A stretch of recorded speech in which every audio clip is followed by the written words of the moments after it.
সবাই নেমে আসো। সকাল থেকে বিশেষ তেমন কিছু কারোরই খাওয়া ছিল না, তাই ব্রেকফাস্টটা এই জায়গা থেকে করে নিলে খুব ভালোই হয়। সেই কথা চিন্তা করে দাদাভাই কিন্তু একবারে ব্রেকফাস্টটা অর্ডার দিয়ে এসেছিল। কি আছে ব্রেকফাস্টে দেখে নিন।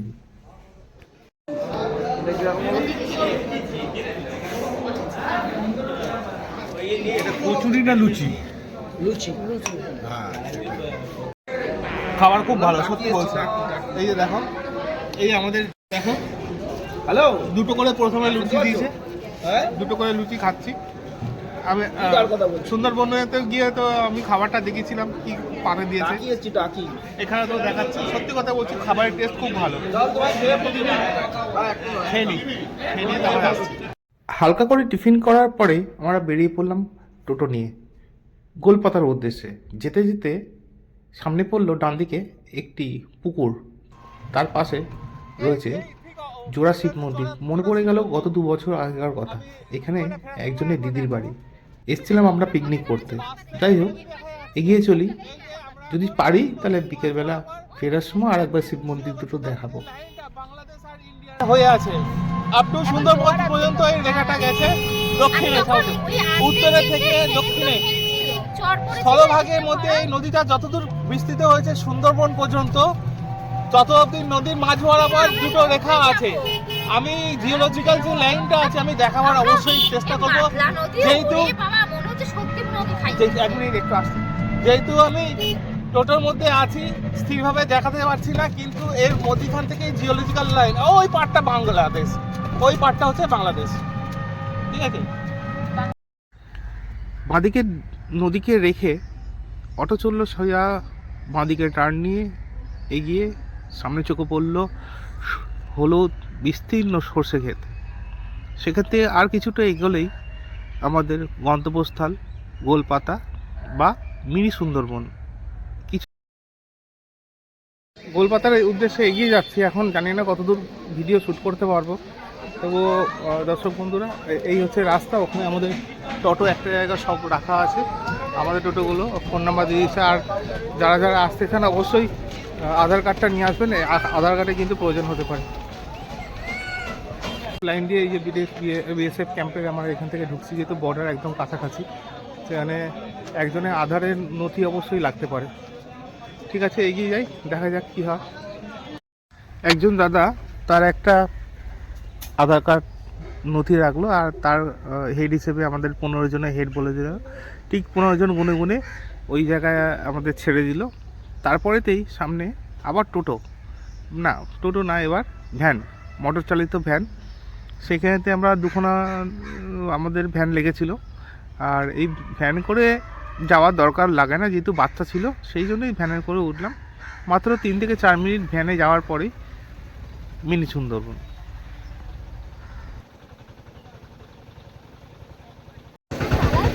তো আগেই রিথিকা বলেছিল যে এখানে রাস্তা বেশি দূর না, আর হেঁটেই চলে আসা যায়, বলেছিলাম বাচ্চা ছিল বলে। তো এখন আমরা ভ্যানের থেকে নামছি, আর একটা ভ্যান আমাদের পেছনে চলে যাচ্ছে। এই দেখুন, এখানে কিন্তু টিকিট ঘর আছে, এখানে টিকিট কাটতে হয়। আমরা যখন গত বছর এসেছিলাম সম্ভবত এটা 10 টাকা করে টিকিট ছিল, এখন জানি না কত টাকার টিকিট হয়েছে।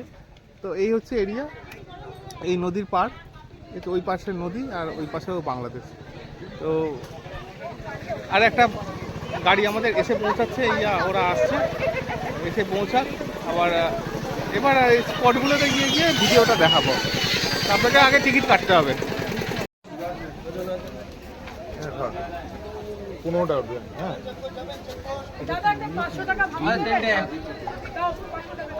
তো মিনি সুন্দরবন টিকিট। তো আস্তে আস্তে এই নদীর পার ধরে এগিয়ে যাচ্ছি। পার অবশ্য নদীর অনেকটা দূরে আছে, ওই দেখা যাচ্ছে নদী, আর ওইটা ধরে আমরা এগিয়ে আসছি। যেহেতু রাস্তার দুই ধারেতেই এগিয়ে যেতে যেতে আমরা দেখছি অনেক ছোটোখাটো দোকান আছে, ডাবের দোকান, গামছার দোকান, ফুচকা স্টল, বিভিন্ন রকম স্টল দেখতে পাচ্ছি। আর এখানকার জীবন জীবিকা, এখানে খেজুর রসটা খুবই অ্যাভেলেবেল।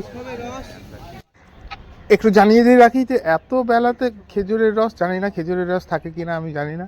তাই হোক, দর্শক বন্ধুরা যদি খেতে চান তাহলে কিন্তু দেখে শুনে বিচার করে খাবেন। রাস্তা থেকে সামনে এগিয়ে একটা সিমেন্টের পোল দেখলাম, আর তার নিচেতে সারি সারি গাছ, নোনা জলের গাছ দেখতে পাওয়া গেল। এখানে কিছু গাছ, এটা হচ্ছে কাঁকড়া গাছ বলেছি, কেওয়া গাছ, এটা কাঁকড়া গাছ, কাঁকড়া গাছের বন আছে কিছু। এটা এটা গেওয়া গাছ,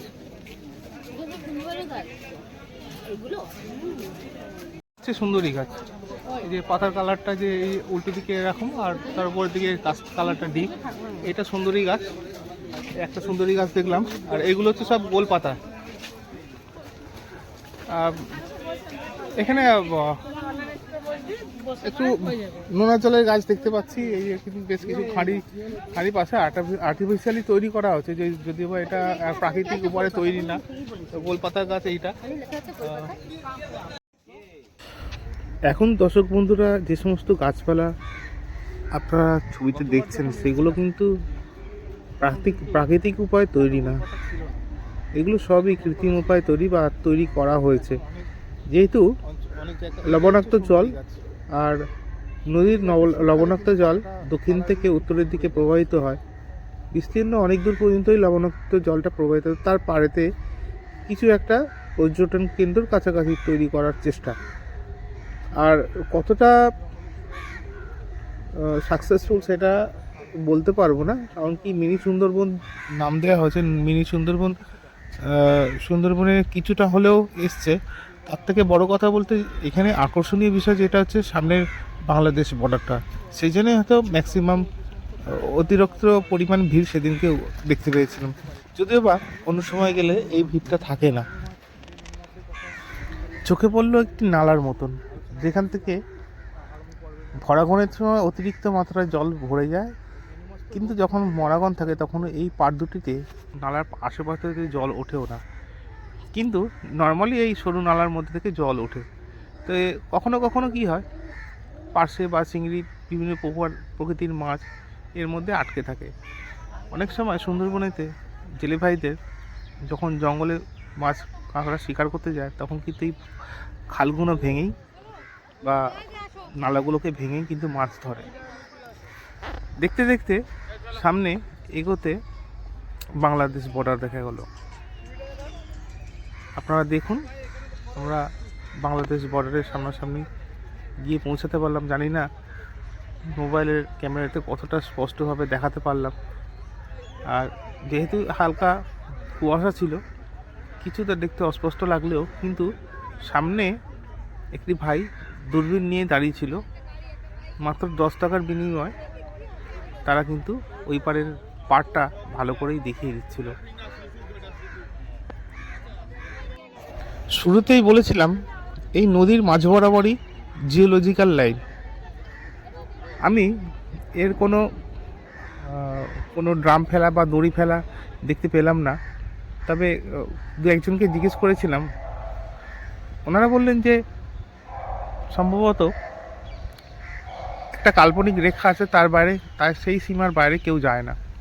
মানে এপার বাংলা ওপার বাংলা, কারা ওই দিক সেই কাল্পনিক সীমার বাইরে আসে না, এদিক থেকেও কেউ সেই সীমার বাইরে তারা যায় না। এটা ওখানকার লোকালে অভ্যস্ত হয়ে গেছে। আর এখন চরম উত্তেজনার সময় যদি কেউ এপার থেকে ওই পারে যায় বা ওই পার থেকে এপারে আসে, তাদের তো খবর হয়েইছে।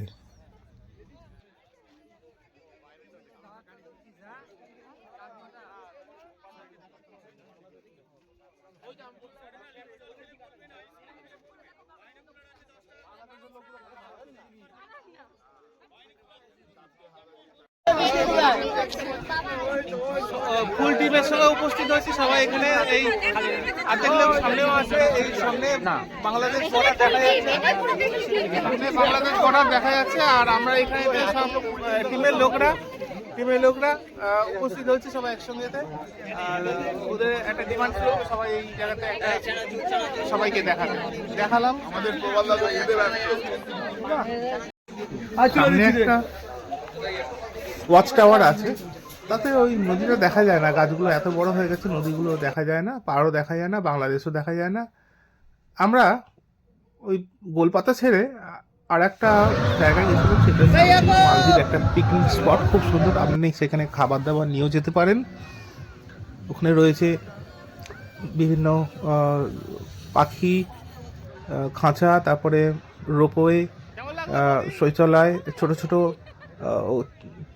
খড়ের টেম্প টাইপের করা আছে, সেখানে বসে আপনি লাঞ্চ করতে পারেন। আপনি বাড়ি থেকে লাঞ্চ নিয়ে যেতে পারেন, সারাদিন ঘুরে টুরে ওখানে গিয়ে লাঞ্চটুকুনি করতে পারেন। খুব ভালো একটা পিকনিক স্পট। আর নাম ছিল মালদ্বীপ। একটা লেক টাইপের, লেকের মধ্যখানে, লেককে ঘিরে সব কিছু। লেকেতে আপনারা চাইলে প্যাডেলিংও করতে পারেন, কোনো অসুবিধা নেই। এরকম রোপে করতে পারেন। তো ভিডিওটা আর বেশি দেরি করবো না, অনেক বড় হয়ে যাচ্ছে। বলেছিলাম ছোটোর মধ্যেই ছাড়বো, সেই জন্য দর্শক বন্ধুদের কাছে আবার একবার 2025-এর শুভেচ্ছা জানিয়ে আর ভিডিওটা শেষ করতে চাইছি। সবাই সুস্থ থাকুন, ভালো থাকুন। আর যদি ভিডিওটা ভালো লেগে থাকে, সকলেই অবশ্যই লাইক, শেয়ার, কমেন্ট করতে ভুলবেন না। তার পাশাপাশি যেটা বলেছিলাম, অবশ্যই সাবস্ক্রাইব করে নেবেন। তাহলে ফিরছি আবার সুন্দরবনের 4র্থ পর্ব নিয়ে।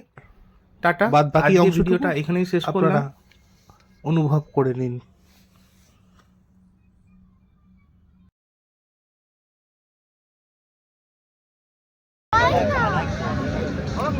কি ভালো লাগে, সাথে চলে এলো। ভালো লাগছে? একদম ফাটাফাটি ফাটাফাটি, কোনো কথা নেই। চলো এবার চলে আসো ফাটাফাটি করে। এ বাবা, ভিডিওটা ওঠেইনি। এর পরেতে যে নদীটি ছিল, সেই নদীতে সবাই 100 টাকার বিনিময়ে সবাই লঞ্চেতে করে ভ্রমণ করতে বেরোলো। সেখানেতে ট্যুরিজম অনেকগুলি স্পট আছে, নদীর মুখ আছে, দেখাবে। আমি যাইনি। আমি দুদিন আগে সুন্দরবনে যে সমস্ত নদী জল দেখে এসেছি, আমার সেখানেতেই মন পড়ে রয়েছে।